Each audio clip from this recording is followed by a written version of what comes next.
Have you ever wondered why certain traditions, so small and seemingly insignificant, have survived for centuries? Why our ancestors warned us not to leave our shoes upside down, not to whistle at night, or not to cut our nails after dark? To the modern mind, these sound like superstitions, remnants of a world ruled by fear. But what if they were not warnings born of fear, but whispers of wisdom encoded in symbols we have forgotten how to read? Edgar Cayce, the man known as the sleeping prophet, often said that energy moves through symbols, that what we call superstition is sometimes the soul's way of reminding us of truths the intellect has neglected. So, what if an upside-down pair of shoes was not about bad luck, but about energy misalignment, about opening portals that our unconscious spirit can sense, even when our eyes cannot see? To understand this, we first need to remember that Cayce never saw life as a division between the physical and the spiritual. He saw everything, every gesture, every object, every habit, as a channel of energy that either harmonizes us with the divine current or disconnects us from it. In one of his readings, he explained that matter is spirit slowed down, meaning that everything physical holds within it a vibration of the unseen. Our shoes, for example, are the vessels that carry our footsteps, the record of every journey we take. They absorb the energy of the roads we walk, the places we visit, the emotions we feel while moving through the world. To leave them upside down is not just to turn an object on its head, it is to symbolically invert the flow of the energy that guides our steps. In many ancient traditions, from Egypt to India to the Native American tribes, the feet were considered sacred. They are the bridge between heaven and earth, the first point of contact between the soul and the material world. The soles of the feet receive and release energy. Inverting what connects us to the ground, even symbolically, was seen as an act of confusion, a disruption of balance, a calling for misplaced forces. Cayce believed that energy follows intention, and that our environments, our homes, our gestures, constantly mirror the inner states of our soul.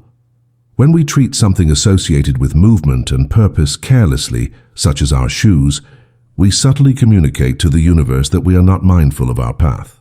We create, without realizing, small openings where chaotic vibrations can slip through, what he referred to as portals of misplaced energy. But what does it mean to open a portal? In Cayce's language, a portal is not some fantasy doorway to another world. It is a point of energetic permeability, a gap in our aura, our home, or our consciousness through which discordant influences can enter. Imagine your inner energy field as a gentle current of light flowing through your life. Each act of neglect, each unconscious habit, creates a turbulence in that current. When you leave your shoes inverted, it is not that evil spirits are waiting beneath your bed. It is that you are unconsciously creating a symbolic image of inversion within your field. You are saying, "Let the order be reversed." And the universe, always obedient to symbols, answers that command, not with punishment but with reflection. That is why Cayce's warnings were rarely about fear, they were about awareness. He wanted us to see the invisible architecture of our daily lives, to recognize that the universe does not separate the sacred from the mundane. The way you place your shoes, the way you fold your clothes, the way you speak to your reflection in the morning, each of these acts is a prayer, whether conscious or not. Every gesture builds a frequency. And so, to turn your shoes upright at the end of the day is not superstition, it is a small ritual of alignment. It says to life, "I respect the path that carried me. I return order to my space so that order may remain in me." In that light, the old saying, "Never leave your shoes upside down," becomes something profoundly spiritual. It is not a command, it is a compass, a reminder that energy moves where attention flows. When we live mindlessly, our environment begins to reflect that confusion. But when we infuse even the smallest action with presence, our surroundings start to hum with peace. Cayce's teachings often echoed this simple truth. Harmony begins with intention. The outer world reorganizes itself according to the consciousness that observes it. A home where each object has meaning becomes a sanctuary. A life lived with awareness becomes a living prayer. So perhaps tonight, when you take off your shoes, pause for a moment. Look at them, not as objects, but as silent witnesses of your journey. Ask yourself, What energy have they carried today? Gratitude? Fatigue? Hope?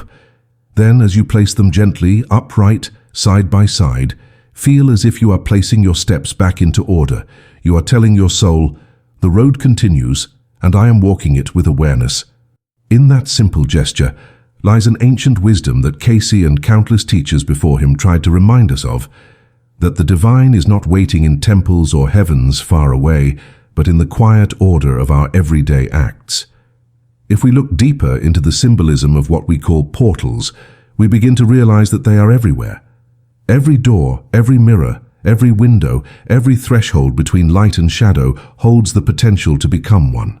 Edgar Cayce taught that energy accumulates around habit, that patterns of thought and action become energetic currents. When we perform an act repeatedly, even unconsciously, we weave an invisible thread through time and space. That thread becomes a channel through which energy continues to flow, long after the initial act is forgotten.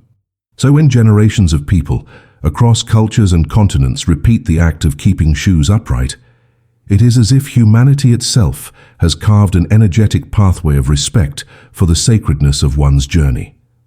To violate that pattern is not sin. It is dissonance. It is like striking a note out of tune in a symphony that has been playing since the beginning of human memory. Cayce often spoke about vibrations, the unseen frequencies that make up the fabric of reality. He claimed that every emotion, every word, every object has its own vibration, and that harmony between them creates health, while discord creates dis-ease. The most fascinating part of his readings is that he described the human body as a living temple of vibration, where even the smallest habit could either enhance or disturb the balance of energy. When our surroundings mirror harmony, when our shoes, our bed, our home reflect order, we unconsciously support the same pattern within our nervous system. It's not about control, it's about resonance. To live harmoniously is to play in tune with the music of the cosmos. Now imagine that every item you own carries a memory of your energy. Your shoes hold the imprint of every step you've taken. Your clothes carry the echoes of every emotion you've worn. Your home absorbs the frequency of your words. Cayce warned that when we neglect or disrespect these vessels, we don't just create physical clutter, we create energetic noise. Leaving your shoes upside down may seem harmless, but symbolically it declares, I am careless with the path I walk. It is a small rupture in the field of gratitude, a moment when awareness falls asleep. And when awareness sleeps, chaos whispers.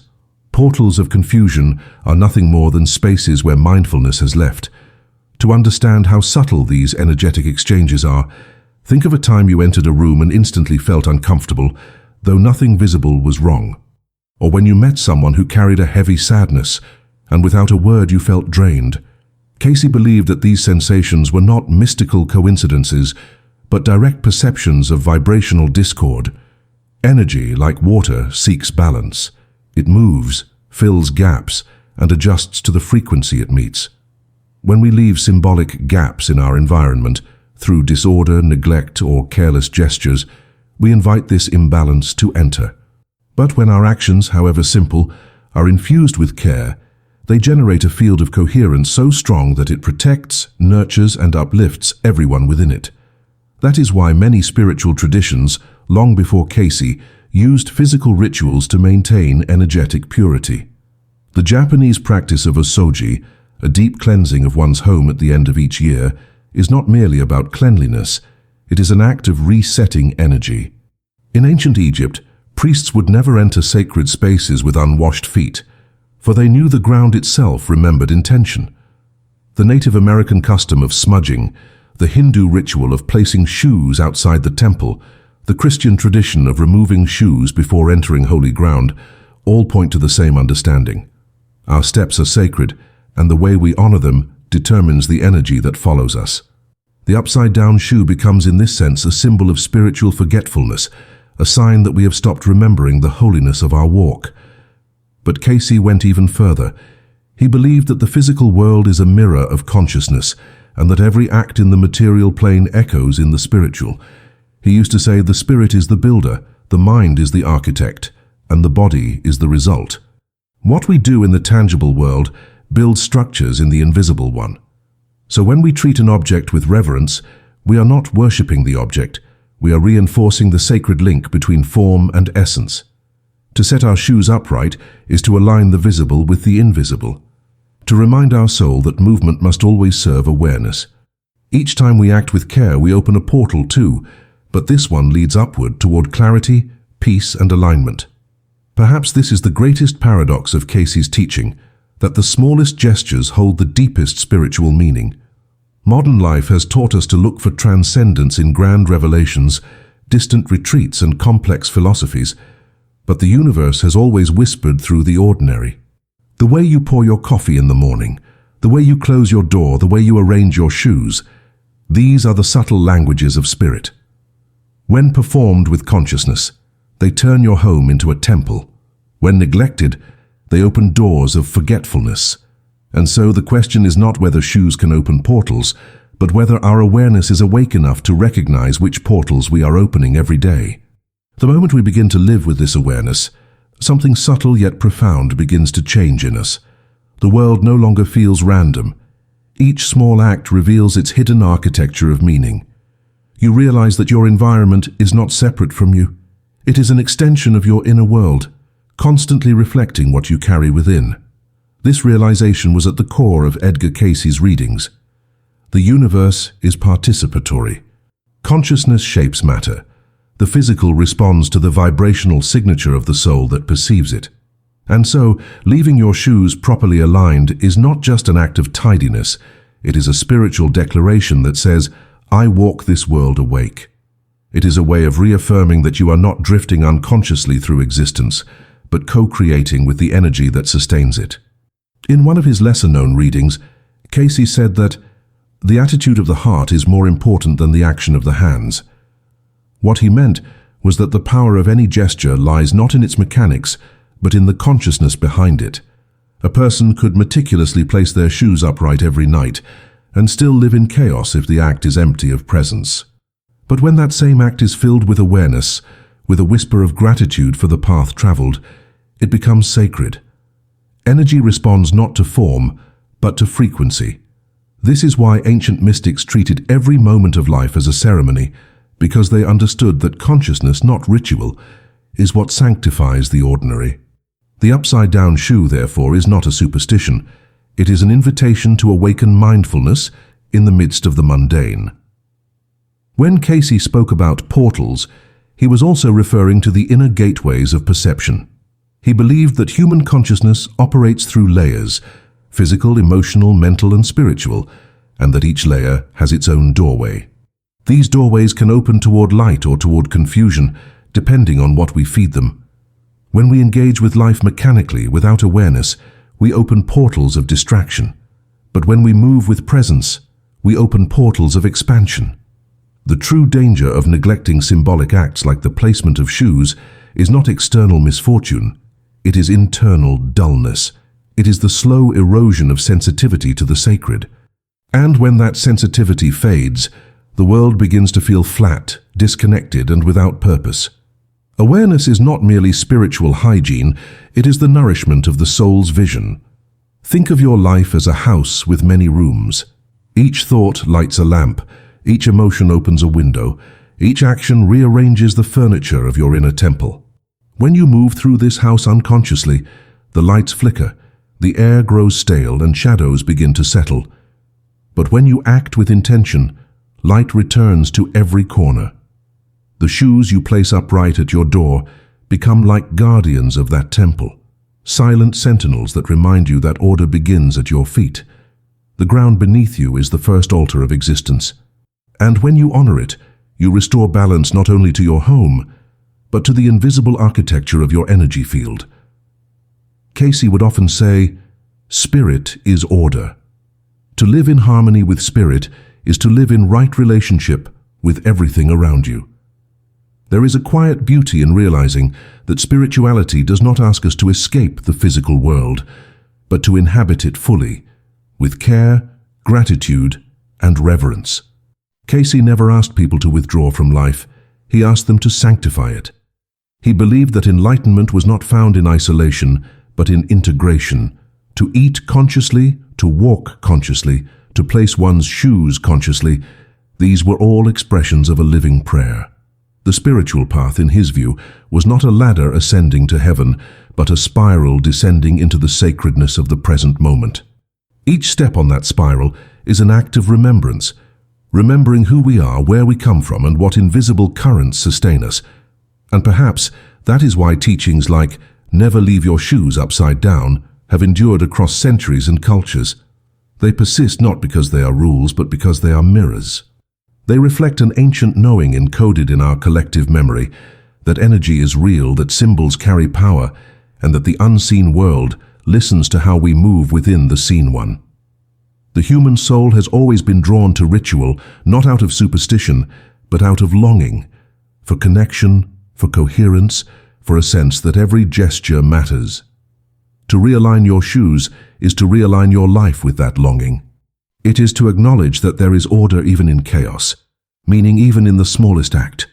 So when we speak of portals, perhaps we are not speaking of gateways to other realms, but of openings within ourselves, moments when awareness meets action and the mundane becomes luminous.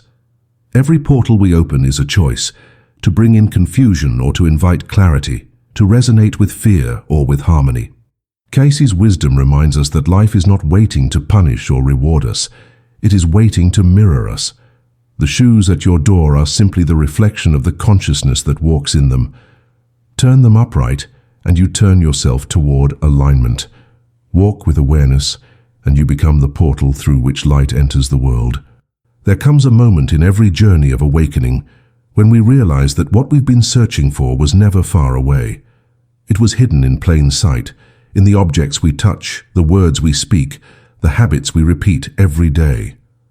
The great mystery is not that the universe contains portals of energy, but that we ourselves are one. Every breath, every step, every decision sends a wave of vibration through the invisible fabric of creation. When we act unconsciously, those waves scatter. But when we act with awareness, they converge into harmony. This is what Edgar Cayce meant when he said that mind is the builder. We are the architects of energy, and the shape of our world, both seen and unseen, reflects the architecture of our inner attention. When you take a moment to place your shoes gently and upright, you're doing far more than organizing your space. You are participating in the quiet symphony of balance that sustains all things. You are aligning your inner rhythm with the cosmic order. The act becomes a declaration of sovereignty. I am not ruled by haste, by distraction, by forgetfulness. I am present. The soles of my shoes remember the earth, and I honor that connection. This simple, humble gesture carries the weight of a sacred ritual, not because of the shoes themselves, but because of the awareness that animates it. The spiritual life, after all, is not about extraordinary acts. It is about extraordinary presence in ordinary acts. Cayce's message to those who sought his counsel was always the same. Spirituality is not about escaping the world, but about redeeming it through consciousness. He often reminded his listeners that each soul is a portion of the Creator, and therefore each soul carries the same creative power that shapes galaxies and stars. To live without awareness is to misuse that power, to create without realizing it. To live with awareness is to channel it toward harmony. When we neglect symbols like the upside-down shoe, we are not inviting doom, we are simply forgetting our creative role. But when we remember, even in the smallest gesture, we participate again in the divine act of creation. We stop being spectators of life and become co-authors of its beauty. This remembrance begins, always, with stillness. The kind of stillness that arises not from withdrawal, but from conscious participation. When you pause at the end of your day to place your shoes upright, you pause the rush of existence itself. For that brief moment, time bends toward eternity. The chaos of the world waits outside while you restore a piece of order within. It is in such moments that the veil between the physical and the spiritual grows thin, and the sacred breathes again through the ordinary. These are the true portals that Cayce spoke of, not doorways to other realms, but openings through which the divine can enter this one. Each act of care, each mindful movement, is a doorway through which light steps into form. And if you begin to live this way, to truly live this way, something extraordinary happens. You start to sense the world responding to you. The atmosphere in your home feels different. Conversations soften, even your thoughts begin to flow with greater clarity. The outer reality shifts because the inner frequency has changed. The alignment you practice externally echoes within your nervous system, and the two harmonize into one current. Cayce's teachings become alive in you, no longer words on paper, but movements of energy that you can feel. You realize that order, beauty, and peace are not external conditions to be achieved. They are inner states reflected outward. Your shoes at the door become symbols of this integration, reminders that the journey and the destination are the same. From that place of awareness, fear dissolves. Superstition transforms into understanding. You no longer obey old traditions out of fear of bad luck. You honor them out of reverence for balance. You no longer act to ward off misfortune, you act to invite harmony. The world ceases to be a battlefield of unseen forces and becomes a dance of interconnected energies. And you, by living consciously, become a dancer who moves in rhythm with the music of creation. The portal that once seemed external now reveals itself to be within. The opening of the heart, the awakening of attention, the remembering of your true creative nature. So tonight, when you see your shoes, let them remind you of this. Let them remind you that every step you take leaves an echo in eternity. That every gesture, no matter how small, can either distort or harmonize the great field of energy that sustains us all. Straighten them gently, not because you fear misfortune, but because you choose alignment. Whisper a silent thank you for the path that carried you today, and as you do, feel the world respond. For in that simple moment, you are not merely closing your day, you are opening a portal of light within yourself. And that, perhaps, is the deepest teaching Edgar Cayce ever offered, that heaven is not above us or beyond us, but within the smallest act of love, performed with awareness.